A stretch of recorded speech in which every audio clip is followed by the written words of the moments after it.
I want to thank our partner for tonight, Margot Landman, who's the Senior Director for Education Programs at National Committee on the United States-China Relations.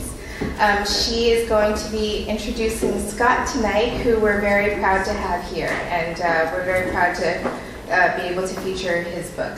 So please welcome Margot.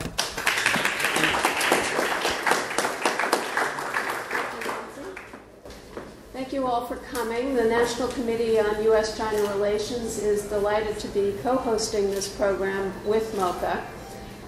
I won't spend our time here talking about the National Committee, but if you want to know more about us, please go to our website, www.ncuscr.org. It's a pleasure to introduce Scott.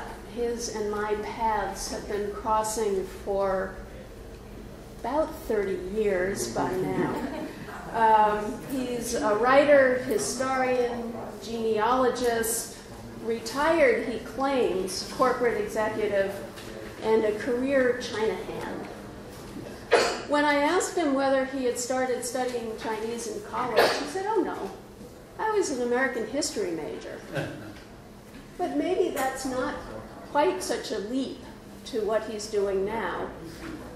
After college, he applied to Princeton in Asia, which offered him possible postings to Japan, Hong Kong, or Taiwan. These were the days before people like us were going to the PRC. And he thought, well, maybe Japan would be a good spot. And he was told in no uncertain terms that he was going to Taiwan and Taiwan would be a better fit. And he says in retrospect, that was good advice. He's been doing China-related things ever since. And at a certain point, he decided that he would retire back to the United States. But that didn't mean the end of his China ties.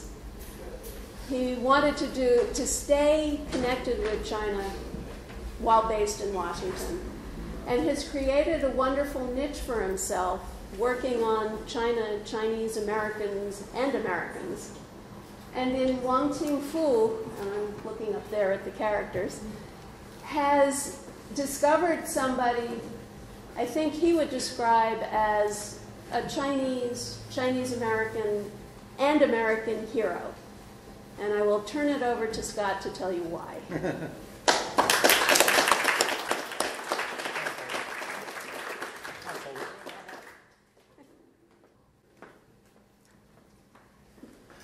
Wow, what a crowd.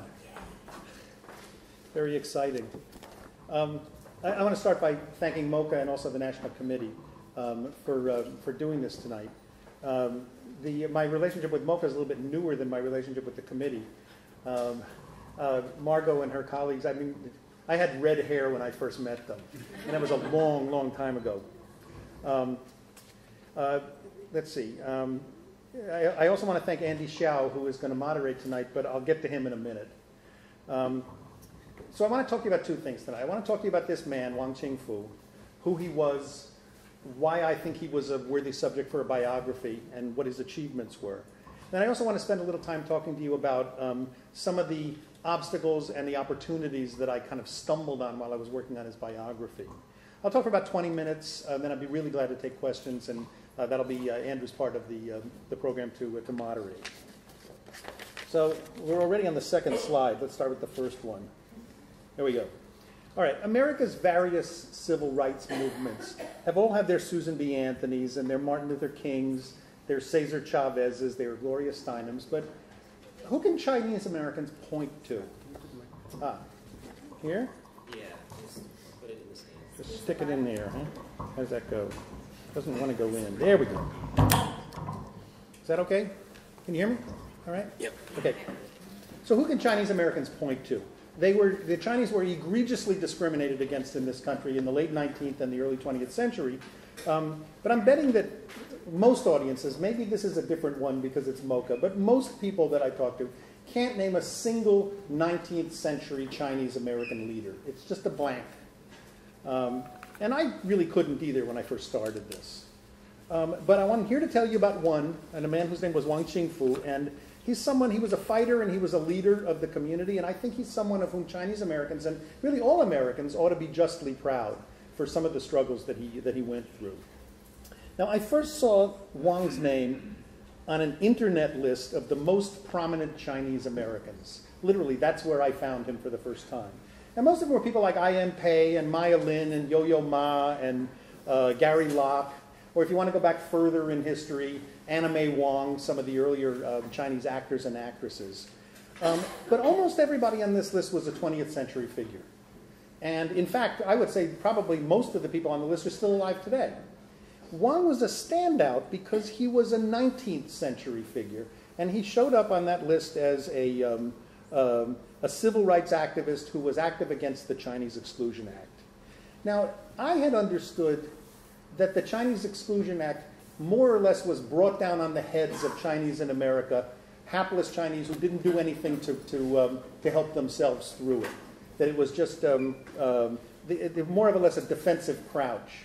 And so the idea that somebody had stood up and actually fought against it was very enticing to me. And I was very interested in it. And so I wanted to learn a little bit more about this Mr. Wang and who he was. So I did what anybody would do. I Googled him.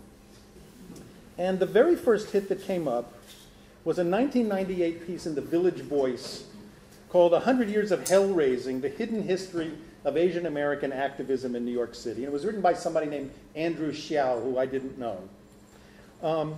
And there were a lot of good quotable quotes in this thing, but my favorite one was about Wong Chin Foo. And the quote was, "The first Asian American New Yorker was a muckraker, a rabble-rouser, and a consummate smartass." And I thought to myself, what could be more promising than that? A consummate smartass Chinese guy. I actually quoted that in the preface of the book because I thought it was so great. And Andy was obviously the obvious candidate to do the moderating tonight, and that's why we asked him here, and I'm really glad to have him. We've gotten to know each other by email and then in person tonight for the first time. Okay, so what else did I find out about Wang? First of all, he was born in Shandong province in North China to a well-to-do family. This immediately made him different from almost all the other Chinese who were in the United States at this time. Everybody else was from Guangdong, just about everybody else, Guangdong in the south. And in particular from certain areas of Guangdong province, which were really the genesis of the Chinese diaspora, at least as far as coming to the United States was concerned. But this guy was from Shandong. He was a northerner. And he was known by a childhood name of Wang Saki. We don't actually know what the Chinese characters were for Wang Saki, but that was the name he went by. And when the first missionaries came to the town of Chifu, which is how they called it, how the foreigners called it, it's the Mandarin for it is Zhifu, and today we refer to it as Yantai. Would you like to sit over there? There's a couple of spaces. Please feel free. Thank you. It's all right.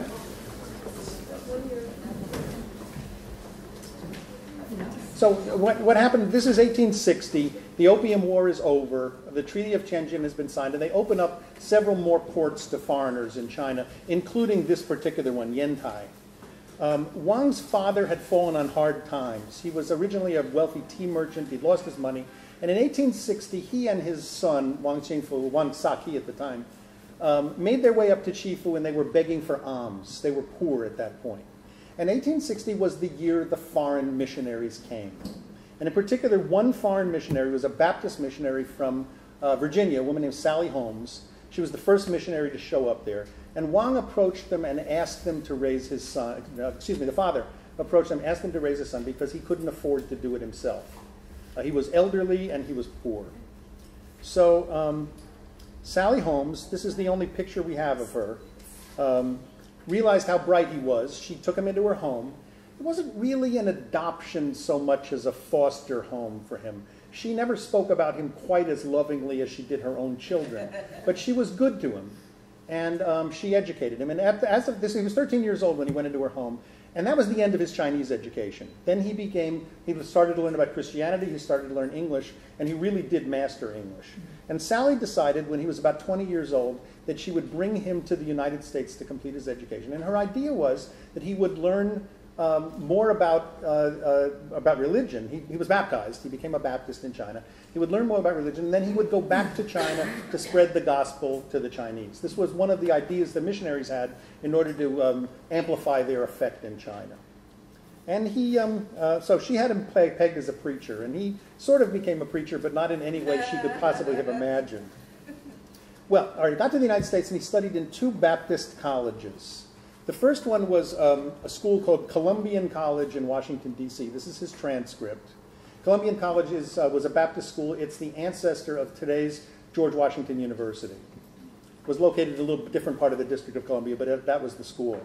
They couldn't find this document in the archives. I had to go in and search for it myself, but I was thumbing through the books and I happened on it, and there he was. He said he studied there for most of a year. I only found grades for 2 months, and I suspect that's as far as he got there. And then he transferred. He transferred to Lewisburg Academy in Lewisburg, Pennsylvania, which is another Baptist school, which is today's Bucknell University. And he claimed that he graduated. He spent there 3 years there, and he graduated with honors. He actually spent about 7 months there, and he didn't graduate at all, but okay. He didn't finish his studies. Instead, he returned to China. He was 23. It was past time to get married. I think he was tired of the United States. Went back to Shandong, married a woman that his father set him up with, and then moved to Shanghai and got a job working for the Customs Service. Now, the Customs Service under the late Qing dynasty was actually run by foreigners. It was not run by Chinese. And they had a lot of need for interpreters because they had to be able to talk to the Chinese. He got a job working with them. And of course, his English was spectacular. He'd spent all this time in the United States, plus all of the time learning English in Shandong province. Well, he worked for them for a little while. Then he went upriver to a town called Zhenjiang and worked for the Customs Service there. But he got himself in trouble in an anti-Qing dynasty putsch that he started in Zhenjiang. It was ham-handed and kind of stupid. And it was never, the Qings were never in danger of falling because of Wong Chin Foo, but they did put a price on his head. And so he had to get out of Dodge. And he left behind his wife and a 12-pound baby boy, left China, and never came back for 25 years. Couldn't come back. They would have killed him. So what did he do? Well, he set sail for America again. So he arrives in San Francisco, and he's back on American soil. And this is when he first adopts his adult name of Wong Chin Foo, which is not unusual. Chinese men very often had more than one name during this era. They would have a milk name, a childhood name, and this was his adult name. He took Wong Chin Foo. And he traveled in the East, primarily in the East and the Midwest. He didn't spend very much time on the West Coast, lecturing about things Chinese. And he went to a lot of small towns in New England and the Mid-Atlantic states, and he was the first Asian that most of these people had ever seen. Remember, there were a lot of Chinese in the United States already, but they were really almost all on the West Coast. And what happened was the Transcontinental Railroad was finished in 1869, and a lot of Chinese went back to China. And that's when the real anti-Chinese prejudice started, and it's when the violence against the Chinese started in the West. And a lot of Chinese went back, but some Chinese decided that this was an opportunity to move further east in the United States. So the 1870s is when you see the beginnings of the Chinatowns. Chicago Chinatown, New York Chinatown, Boston, Washington, Baltimore. That's really when the Chinatowns started to emerge. The result of all of this was that some of the scapegoating and the malicious rhetoric about the Chinese that had started on the West Coast started to move east. There was the 1870s was this groundswell of anti-Chinese propaganda, culminating in 1882 in the Chinese Exclusion Act. And what the Exclusion Act did, it did not, as is popularly said, it did not exclude all Chinese from the United States. It did two things. First of all, it said that no more Chinese laborers would be allowed in the United States for 10 years. And there was a carve-out for diplomats. They could still come, for merchants, for scholars and students. They could still come to the United States. They could still bring their families. The laborers, the workers, were the ones that they were worried about because they were disruptive to the labor unions here in the United States. So that's what it did about future immigrants. What it did about Chinese who were currently in the United States was it said that they would, expressly said, they would be ineligible for citizenship. They could stay. If they went back to China and they had the appropriate credentials, they could even come back. But what they couldn't do was become citizens. It was very clear that that was not going to be possible. Wang may have sensed this, and before it was passed, he actually did become a citizen. He was in Grand Rapids. This is his declaration of intention to become an American. And he actually managed to file his declaration and become a citizen on the same day, which was unusual. It was allowed under American law in a very specific circumstance that Wang did not qualify for, But he didn't tell them that, and I don't think anybody figured it out except me. And you know, he's safely in the grave right now, and I don't think anybody's about to revoke his citizenship. Okay, so Wang was, he decided now he's going to become a lecturer, and he's going to start talking about things Chinese. And he initially was talking about kind of interesting cultural differences between the Chinese and the Americans. Really not very significant stuff. Oh, you know, you Americans shake hands with each other when you say hello. We Chinese shake hands with ourselves. You know, that kind of very basic stuff. But this is the 1870s, and you can't just say nice platitudes about the Chinese. The Chinese are getting attacked. And so Wang decided that the area that he had to talk about, that he had the most to say, was religion. And there was a popular impression that, on the part of most Americans who were Christians, that the Chinese, because they were not Christian and did not know Jesus Christ, were bound for eternal hell and damnation. And Wang took that on. He decided he was pretty angry about that. They talked about the depravity and the godlessness of the Chinese. And he began to realize that one of the biggest PR problems that the Chinese in the United States had actually was coming from the American missionaries back in China. They were writing letters home to their congregations to justify more funding. And they had to talk about the depravity and the horrible things that they witnessed in China, or the money would have gotten cut off. So Wang decided he was going to turn the tables on these missionaries. And he's in Chicago, and he's giving one of his lectures, and he thanks the audience on behalf of the Chinese people for these wonderful missionaries that they're sending out to do such good things in China, and that he himself was China's first Confucian missionary to the United States. You gotta love the guy. If you didn't love him before that, you know. And he starts talking about Buddhism and talking about Confucianism, and trying to explain them in ways that Christian Americans might become familiar with, might enjoy. He talked about the Golden Rule, and he basically said, you know, Jesus was a great prophet, and he had a lot of good things to say, but frankly, he didn't say anything that Confucius didn't say 2,000 years before. All right. Well, this obviously did not earn him popularity with church members. And a lot of them were quite angry, and there was a lot of talk about this man who was talking about being a Confucian missionary. Fast forward about 10 years, and Wang has really broken with the church completely at this point.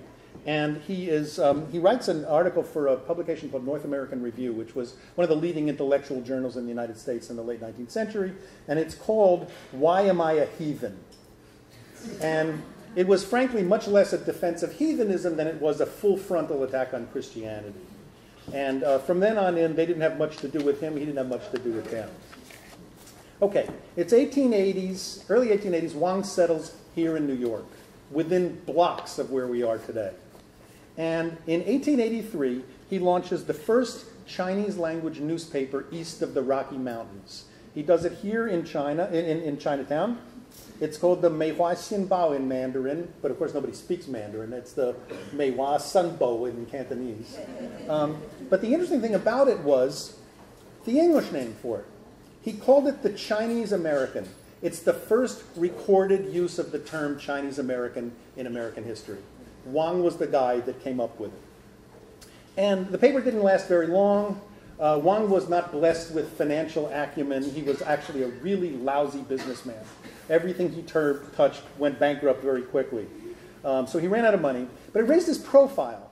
And he became the go-to guy in Chinatown when people were reporting about Chinese and had questions about China. For example, one of the popular impressions among Americans in the 1880s was that the Chinese people ate rats and puppies. And there was even, I saw a long article in the New York Times considering the question of whether Chinese really did eat rats or not. I call it the rat libel, because it was an article of faith. A lot of people believed it.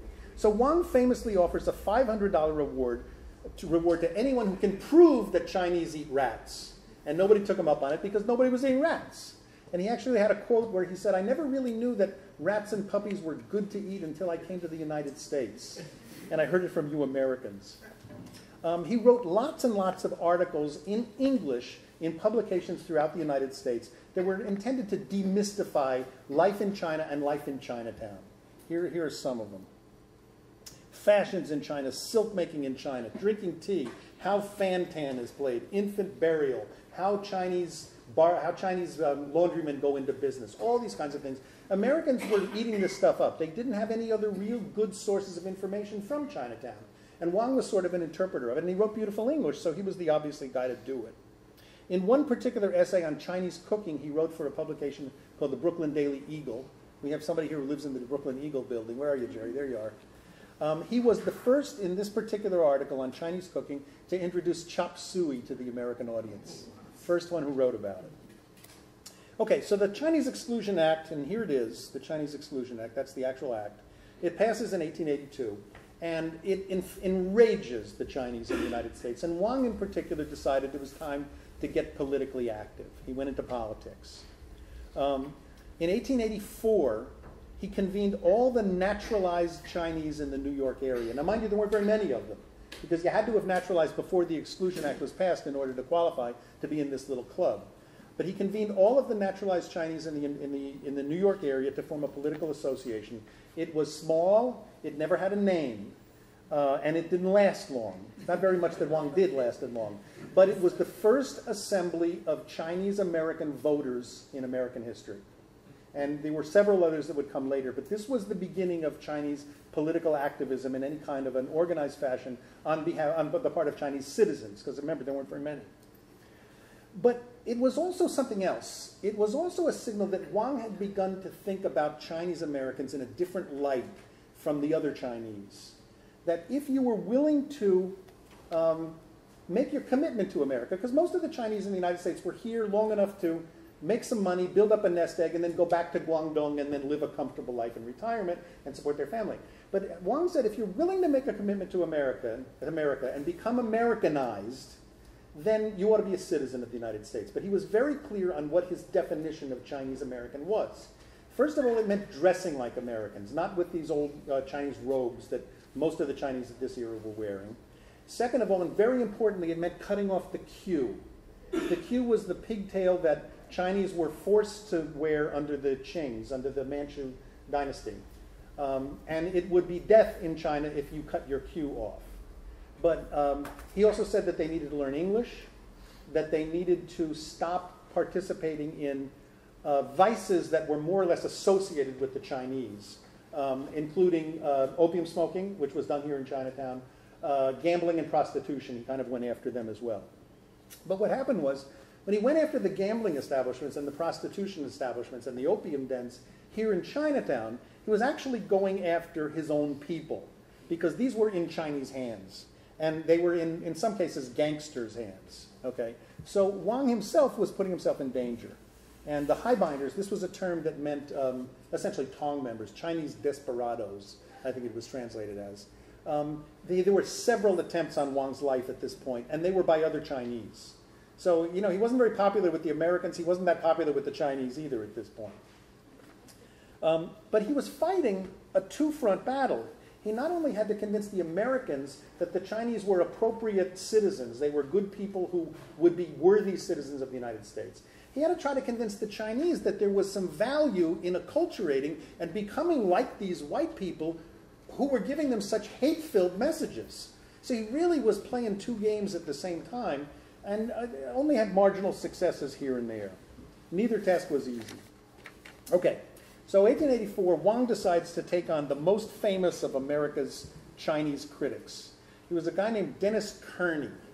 And Dennis Kearney was from San Francisco. He was actually born in Ireland, and he was the apostle of nativism in the United States. Don't ask me how he squared those two, because he was really not American-born. But he was the apostle of what they called the Chinese Must Go movement. And he's sometimes claimed as the father of the Chinese Exclusion Act. I think that overplays his importance, because the debate on the Exclusion Act was going on way earlier than when Dennis Kearney came to the fore in San Francisco on the sandlots. He basically honed his skills as an orator, making impromptu speeches on the sandlots of San Francisco. They called him, in fact, the sandlot orator. So Dennis Kearney comes to the United States, and Wang, who was always self-assured and frankly quite cocky, decides to challenge him to a debate. Well, Kearney sort of looked at this, and I think he calculated that there was not much percentage in it for him to debate this Chinaman, which is how Chinese were referred to. So he refused to do it. But Wang, who had impeccable PR instincts long before there was such a thing as PR, he said, okay, if you're not going to debate me, I will challenge you to a duel. And so when a reporter said to him, well, what would you use for weapons, Mr. Wang? He said, I'll give Kearney his choice. He can either have chopsticks, Irish potatoes, or Krupp guns. He always had a good quote for the media. Okay, so now in 1892, I told you that the Chinese Exclusion Act was only for 10 years. In 1892, they had to either renew it or it was going to expire. And in 1892, Congress did renew it in something called the Geary Act for another 10 years, but they added some more burdens for the Chinese. They said, first of all, you're going to have to register with the U.S. government, and second of all, we want to take your picture so we know who you are. And the picture was a real problem. The government was trying to solve a problem with the picture. Chinese would go back to China and then come back to the United States and say, I'm Wang San or whatever the name was, and the government, the officers, they couldn't figure out whether it was the same guy. And of course, all the whites believed that all the Chinese looked alike at that point. So the pictures were supposed to help stop fraudulent re-entry into the United States, where people would show up who weren't really the original people. Well, the Chinese were furious with this, and lots of different efforts on the part of the Chinese to overturn this.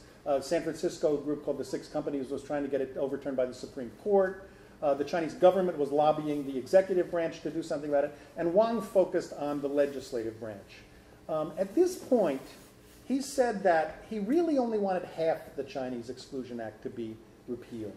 He was fine with no more immigrants from China who were laborers. And he claimed that so were all the other Chinese in the United States, that the laundrymen in the United States didn't need any more competition with more people coming from China, and that they were perfectly happy with things the way he was. I think he was wrong about that. I think he was claiming to speak for more people than he was really speaking for. But anyway, this was his position.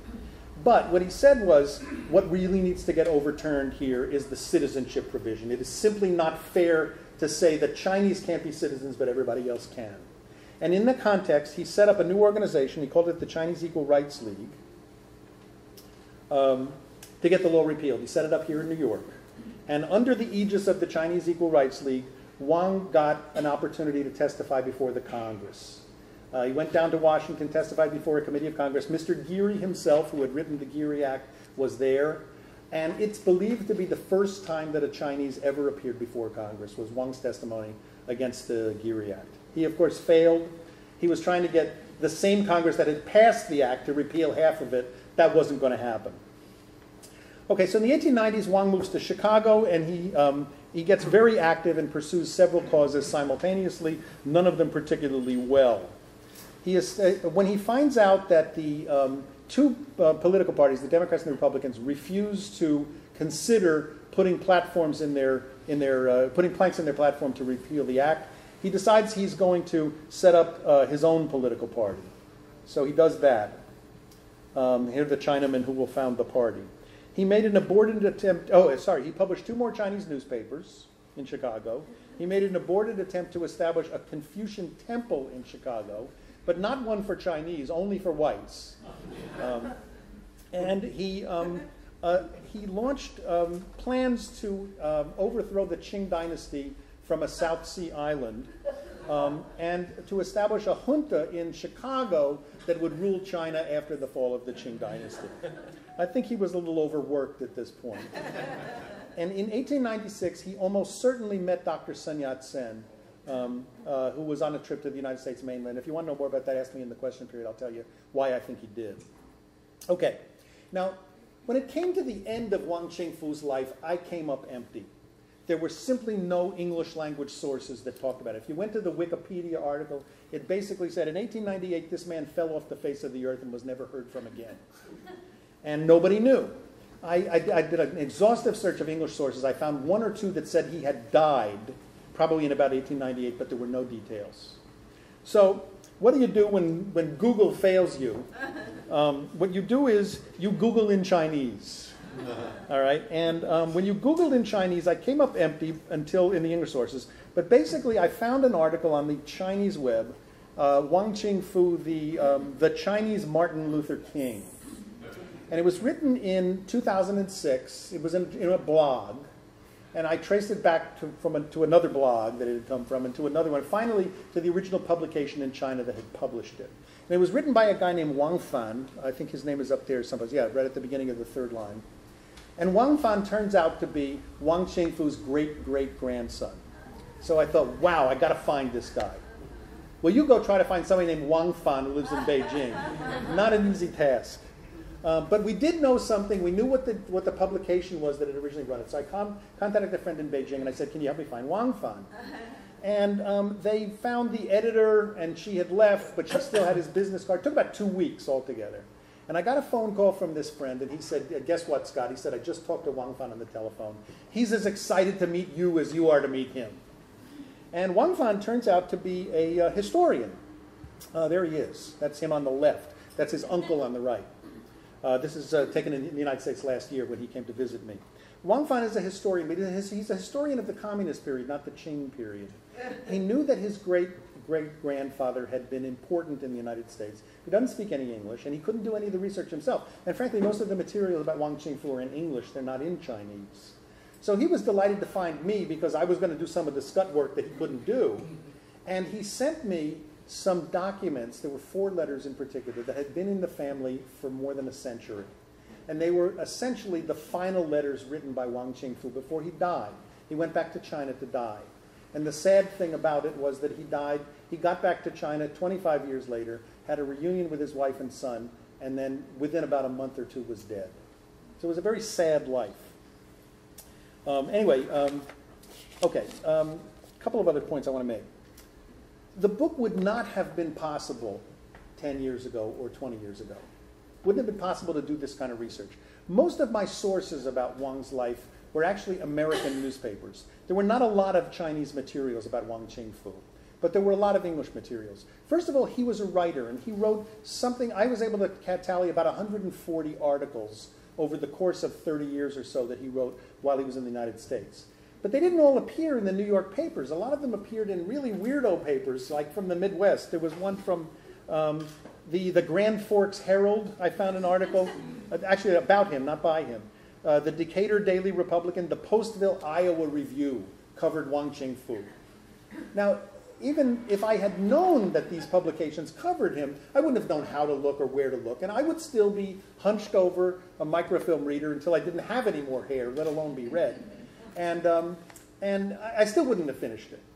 And what has changed is digitization.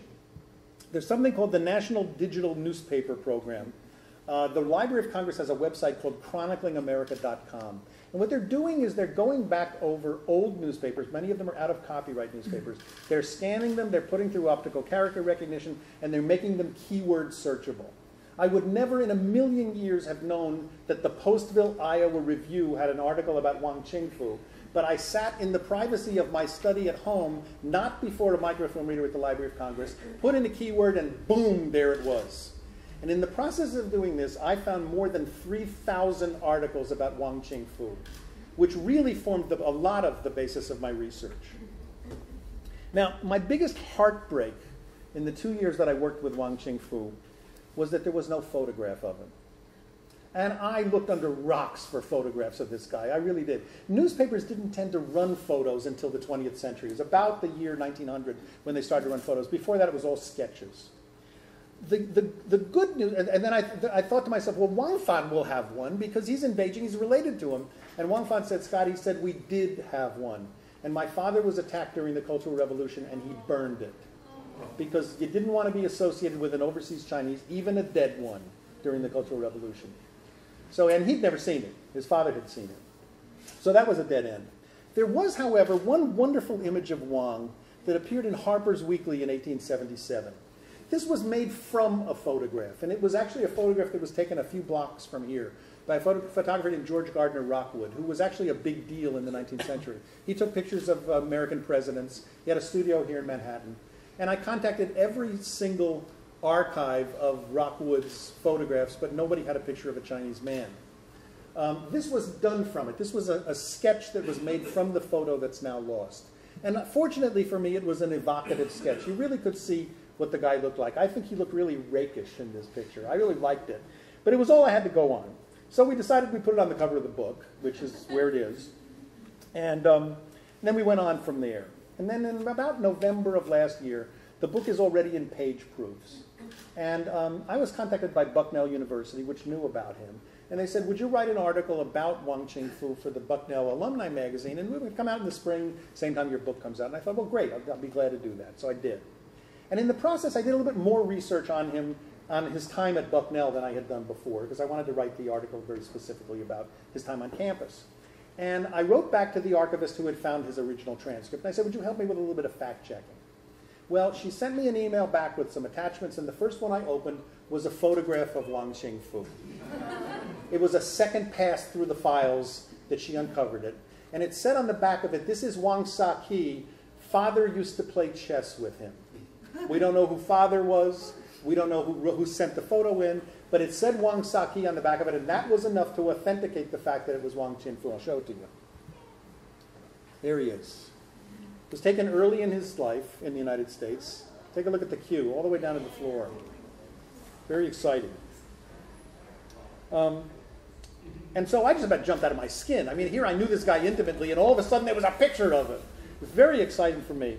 And the next thing that I did was I wrote to Hong Kong University Press, and I said, look, I know we're already in page proofs. I know the whole book's been laid out, and I really would like to get this into it if possible. The bad news is he was only about 20 years old when it was taken. It needs to go after page 20, which means it's going to screw up the pagination of the rest of the book. But if you don't mind, I really think it's important that we put it in the book.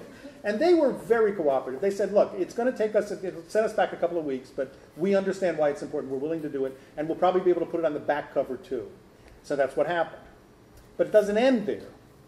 Also, I should tell you that the Wang family was absolutely thrilled to get a copy of this.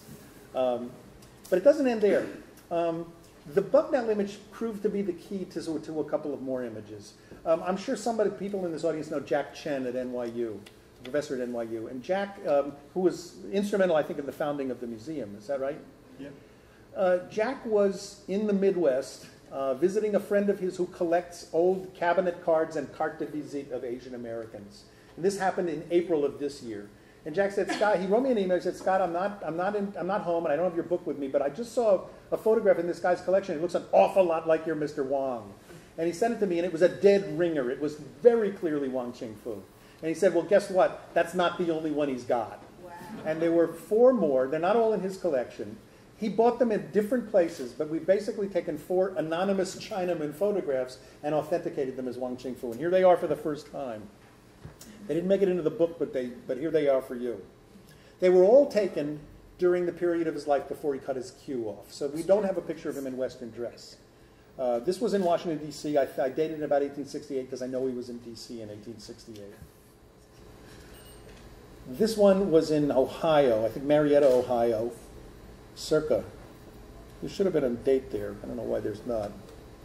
But it also back at this same period. This one, we don't know where it was taken. It was about 1868. I think he still had the queue there, you just can't see it. And this last one was in Cleveland, probably on his way back to China. I'm thinking that's about 1871, something like that. Well, this year marks the 70th anniversary of the repeal of the Chinese Exclusion Act. And it was not lobbying by the America's Chinese that caused that to happen. It was embarrassment on the part of the U.S. government because we were at war with Japan. China was an ally. Japanese could come to the United States, but Chinese couldn't come to the United States. So it was a huge embarrassment. They finally passed the Magnuson Act, which more or less lifted the restrictions. It didn't lead to a lot of more Chinese immigration. There were other factors, but it did lift the restriction on Chinese citizenship. And in that sense, it was a victory for Wong Chin Foo, even though he was dead half a century. And I think he deserves credit, and probably more than most others, for fighting the good fight against this particular provision of the bill. Now, few of the institutions that Wang built survived him. Those that lived on didn't live on for very long. He had a lot of faults. He could be stubborn. He was sometimes not entirely honest. There were a lot of issues. In fact, some of the people who've read the book have said, why did you write a book about this man? You know, he had a lot of problems. And he did, but he was in the main, I believe, a very principled man. He believed very deeply in justice, equality, in enfranchisement, And he challenged the Americans to live up to these values that on the one hand they loved talking about, and on the other hand they had a complete blind spot and completely failed to apply to the Chinese who were in their midst. More than 70 years before Dr. Qing talked about dreaming of an America where people were judged according to the content of their character, Wong Chin Foo was sounding very similar themes. Our motto is character and fitness should be the requirement of all who are desirous of becoming citizens of the American Republic. By the way, he had a masterful command of English. He wrote absolutely beautifully.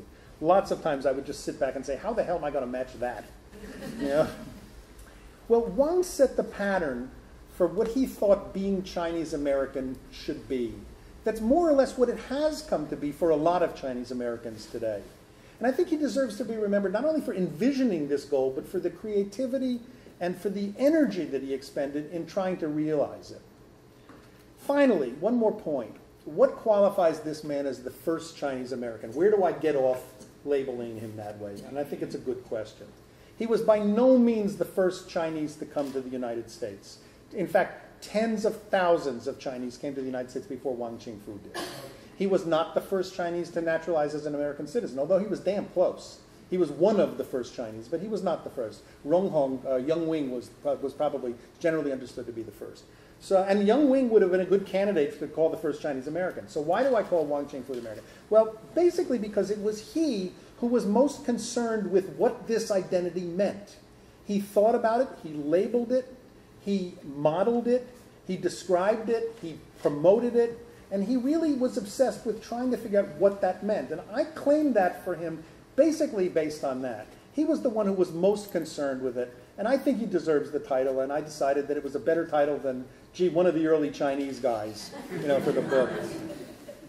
The other entries on that list I showed you a little while ago were actors and actresses and architects and businessmen and women and athletes and musicians and authors and all those kinds of things on this list of the most prominent Chinese Americans. And I can't help feeling that Wang himself would be most proud of being a member of a list with all of these people with these wonderful achievements. And I think if he were here today, I think he would enjoy looking at that as much as I do. Well, thank you for listening.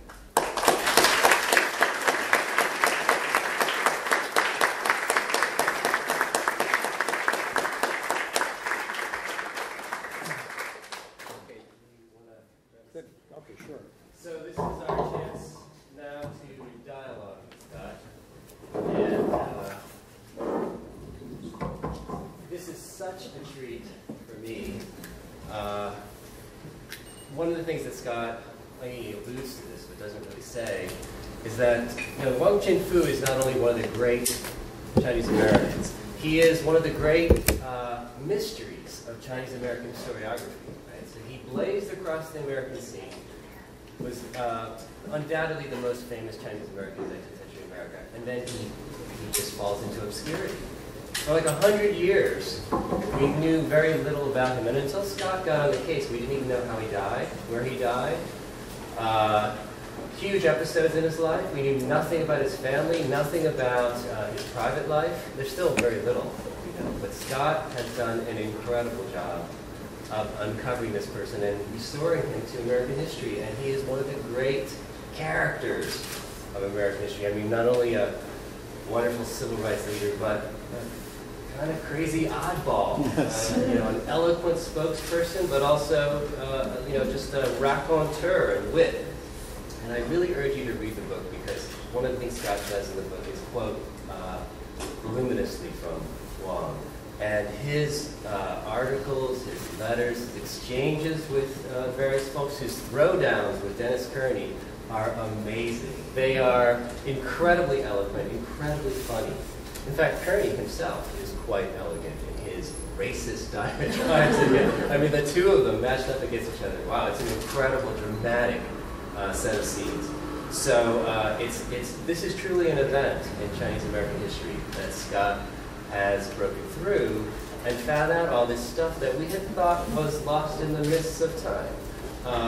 It's also a little bit, for me, it's both a treat and slightly embarrassing, because one of the things I found out from this book was how wrong I had been about some things I had written about Wong Chin Foo, right?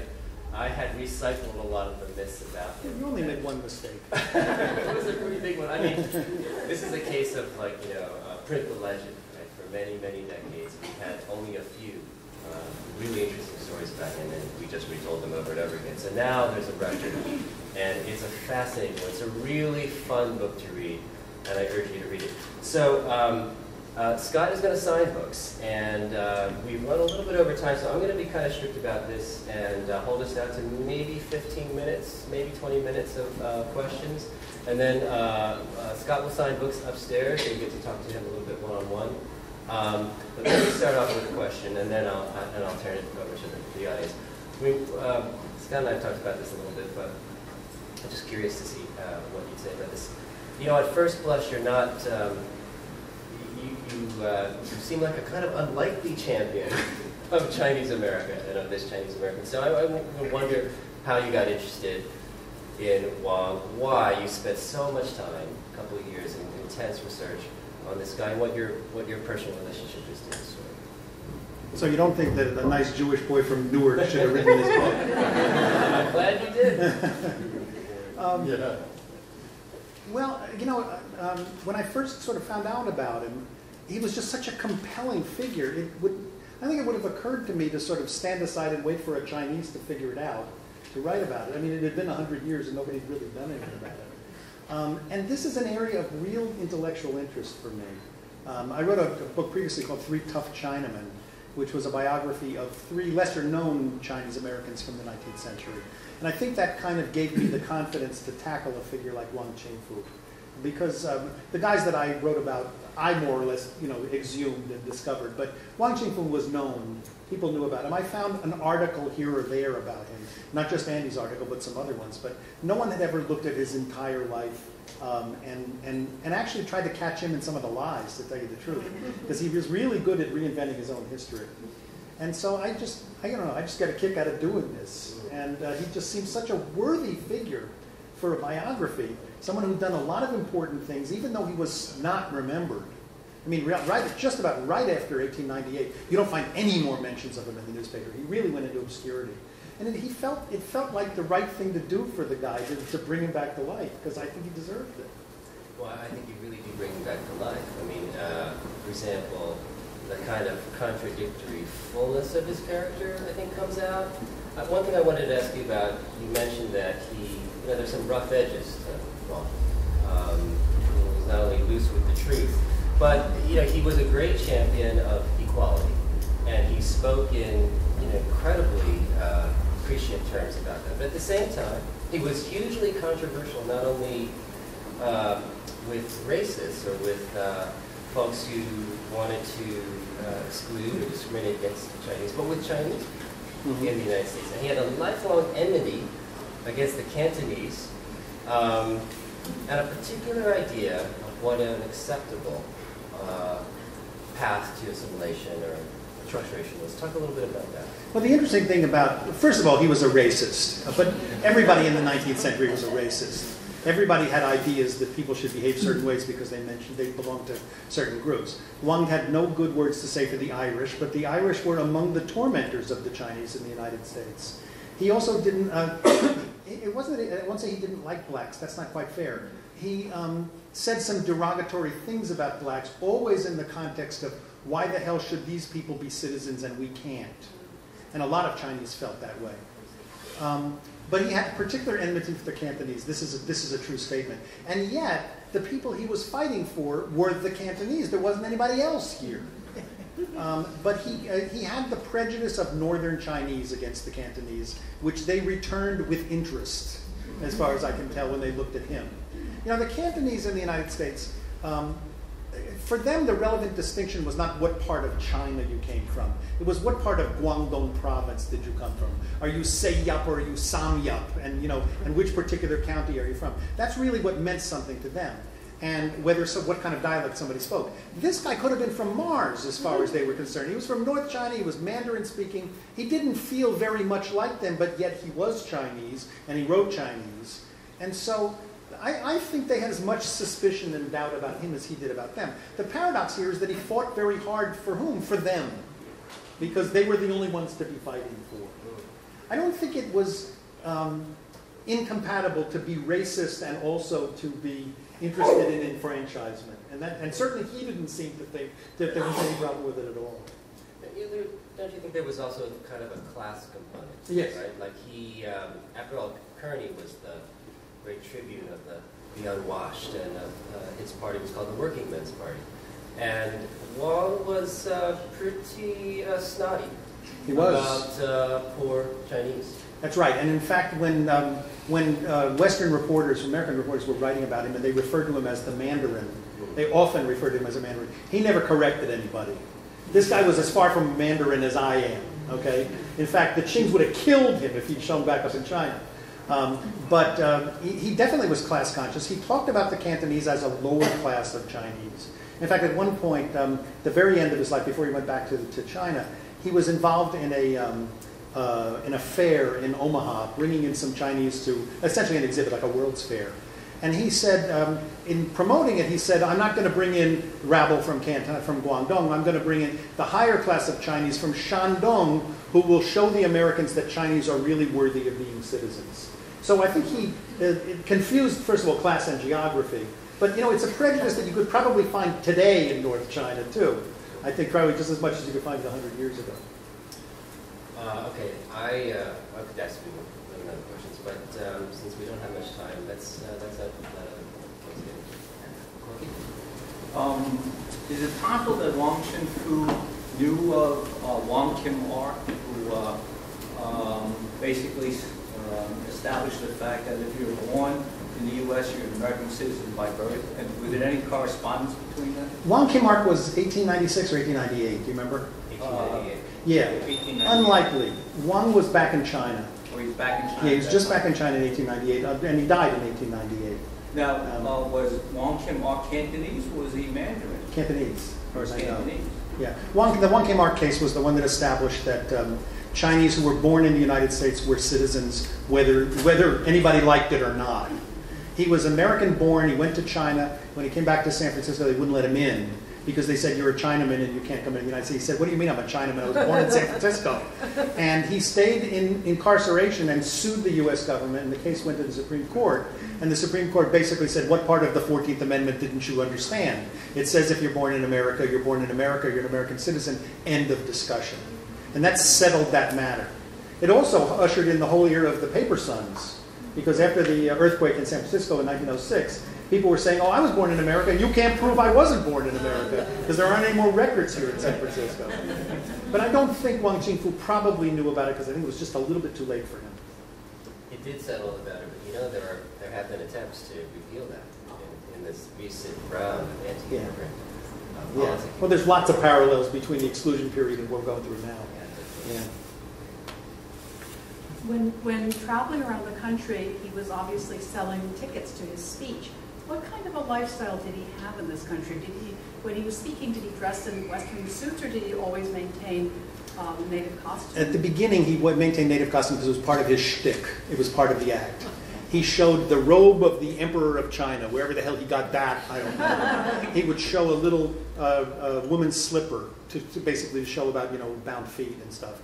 And at one point, he challenged a mathematician to a math contest. The guy was adding up a column of figures, and Wang was on the abacus, and it took him no time at all to do it. So there was some of that. But as far as the personal life was concerned, it appears to have been a cheerless one, a sad one. There was one point, there was one article that talked about where he was keeping himself here in Chinatown. And at this particular period of time, he was finding a bed wherever there was a free bed. And he was keeping his belongings in a trunk in a restaurant here on Mott Street. And Wang didn't leave a lot of personal documents behind. Those 4 letters that Wang Fan sent me were wonderful because I had so little of that. But it does not appear he had real close personal ties and friendships.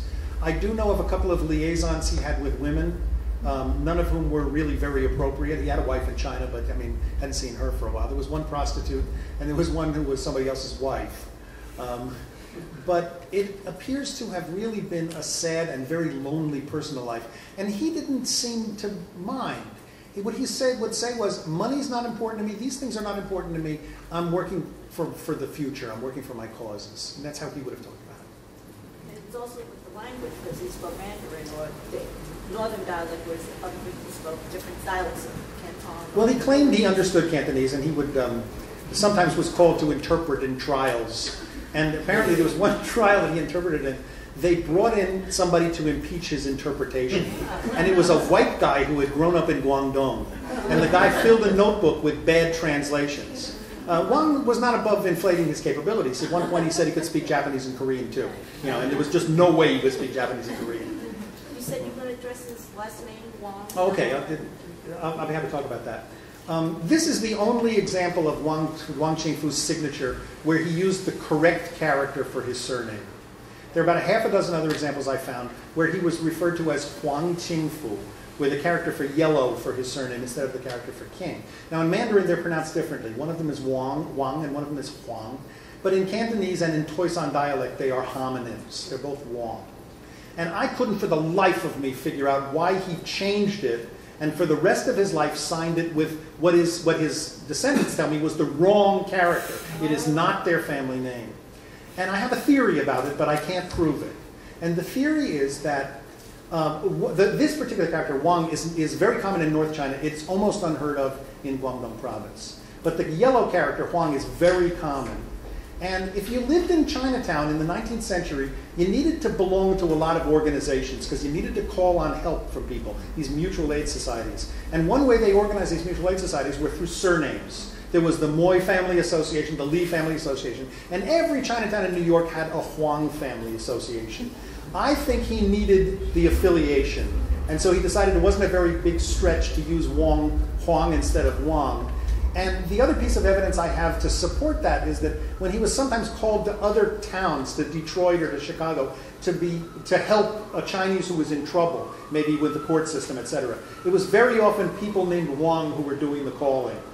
So I suspect it was an affiliation with the Wang Family Association that did it. And that's the only theory I've got. I don't have another one. So which one do his descendants use? Wang. And they are fighting a rearguard action to try to purge the use of Huang on the internet. I wish them a lot of luck with that one. By the way, on his personal life, Scott did uncover, as he just mentioned, a couple of tantalizing love affairs. Yeah. One of which seemed actually to be a love affair, although it was brief. And there's just not much that's known about it. But both with white women. There were very few Chinese women, of course, in the country. Right. Can you talk, please, about the alleged meeting with Sun Yat-sen? Oh, yes, thanks. And Yeah, also the technicality under which he achieved his citizenship, which you said he really shouldn't have. Okay. First of all, on Sun Yat-sen. Sun Yat-sen was involved in an aborted putsch against the Qing dynasty in Guangdong in 1895, and he had to get out of China or they would have killed him. And he went to Macau, and then he went to Japan. Then he went to Hawaii and stopped there for about 6 months where he had a brother. And then he came through North America, through the United States, landed in San Francisco, left from New York to London. And in his biography, his autobiography of this period, he talks about having stopped at all of the cities with large concentrations of Chinese along the way between San Francisco and New York. The Qings were trying to get him. They wanted to kidnap him, and they wanted to bring him back to China and kill him because he was wanted for this uprising. But they didn't get him in the United States, and apparently there was a cable sent between the Chinese legation in Washington to the Chinese legation in London saying that Sun Yat-sen is on his way to London, maybe you can get him there. And indeed they did. They kidnapped him. They actually enticed him into the Chinese legation in London, imprisoned him, and planned to send him back to China to be killed on a boat. They were going to smuggle him back. Well, Sun Yat-sen, according to the story, smuggled out a note to a friend of his, and then London became aware that he was a prisoner in the embassy. They couldn't get Scotland Yard interested enough in it, but they got the media interested in it. The London reporters were all very much aware of it. They were writing about it, and they turned up the heat on the Chinese embassy so much that they eventually let Sun Yat-sen out. And when he was freed, he stayed in London for a couple of months, and he met with some reporters, and at one point he said to a reporter, I have a letter I want to share with you. It's from my friends in the United States, and it shows that our movement is strong in the United States. It was written by Wong Chin Foo. And what that says to me is that if Sun was crossing the United States and stopping all the places where there were large country residents of Chinese, it's unthinkable he didn't stop in Chicago. It's unthinkable that if he stopped in Chicago, he didn't meet Wong Chin Foo, who had come to the conclusion that the dynasty needed to fall well before Sun Yat-sen did. And the fact that he called them his friends in America and released a letter, I would say QED, they knew each other. Okay? And then the other question was about the citizenship. There was a provision, basically you had to apply for a declaration of intention to become an American citizen. You had to wait 5 years, and then you could become a citizen. That was the policy back then. But there was a carve-out for people who came before they were 21 and had been in the United States continuously for about 5 years, something like that.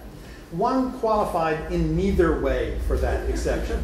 He had not come before he was 21, and he had not been there continuously for 5 years, but he said he had. And they granted him citizenship. And I actually saw an article not too long ago in China that talked about pressuring the US government to restore Wong Chin Foo's citizenship. And it's bogus because they never took it away from him. They did confiscate his passport. On the way back into China when he died, he decided that he would be better protected if he went into China if he had an American passport with him. And he applied in Hong Kong for the consulate. They issued him a passport, and then they checked back with Washington. Washington says, oh no, we do not give passports to Chinamen, even if they're citizens. Because the passport is a privilege. It's not a right of citizenship. State Department's philosophy back then was Chinese don't get them. So they actually confiscated the passport. And that, I think, is what has led some people to believe that his citizenship was revoked. It was never revoked. Would have had to been done by a court, and it didn't happen. I seem to think that there is a street in San Francisco named Kearney. There is. So, is that street named after the aforementioned Irishman? No. It's named for a different Kearney. And that's why they've never changed it, as far as I know. But there is a Geary Street, and I don't know whether that was named for Geary at the Geary Act or not. Yeah. Does Wang have a line of descendants, and is there any of them like him with his personality and well, he does have a line of descendants. That one son that he fathered before he left China was fruitful and multiplied. And there are a lot of descendants now, of whom Wang Fan and his uncle are just two. A few are in the United States. Most of them are in China. And based on my knowledge of Wang Fan and his uncle, I would say they inherited his lack of business acumen. They're both scholars, in other words. Okay, a couple more questions. Did he sort of advocate full American assimilation, essentially sort of like breaking off all cultural ties to China? It's a very good question, and the answer is no, he didn't. He always believed that you could be Chinese American and still have an abiding interest in what was going on in China. And in fact, that silly thing he did where he decided he was going to set up a junta in Chicago that was going to govern China after the fall of the Manchus raises some interesting questions. I mean, was he really American? Were these guys really American, or were they going to run back to China to become the government of China? But he certainly, the pattern that you can be a hyphenated American and still have an abiding interest in whatever's going on in your country of origin, he would have subscribed to just like the way we would subscribe to it today. It's a very good question. Right here?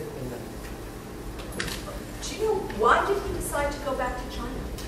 Well, he was owed some money. He was involved in this Trans-Mississippi Exposition in Omaha, and they threw him out of the coalition that he belonged to, because I think he had mishandled money. But he felt he was owed money, and most of the money that he was owed was sitting in Hong Kong. So he actually waited 2 years after he got a letter from his son saying, "Mother is ill, please send money," before he actually went back. He was working on this project, and then he went back, I think for two reasons. I think one, to collect the money, and the other to rejoin his family. And the tragedy was he got back, and within 2 months he was dead. The trip back apparently took a lot out of him. 51. Oh. Yeah. Last question. Yes. Chicago's Chinatown begins its history in 1912. Now, no, earlier than that, much earlier than that. Well, you see, last year, Chicago's Chinatown celebrated its 100th anniversary. So that's why I'm conflicted, because if it starts in 1912 and he left and died in 1898. No, that's right. What they may have been celebrating was the move to where it is now on Wentworth and Cermak. Because it was not located there initially. It was further up, closer to the Loop area. In what was, most Chinatowns were set up in like the red light districts, you know, just the poor districts. So it was, I think maybe 1912 was when they moved down to where they are today. I'm not sure of that, but that's my guess. But I know for a fact that there were plenty of Chinese in Chicago in the 1870s and the 1880s.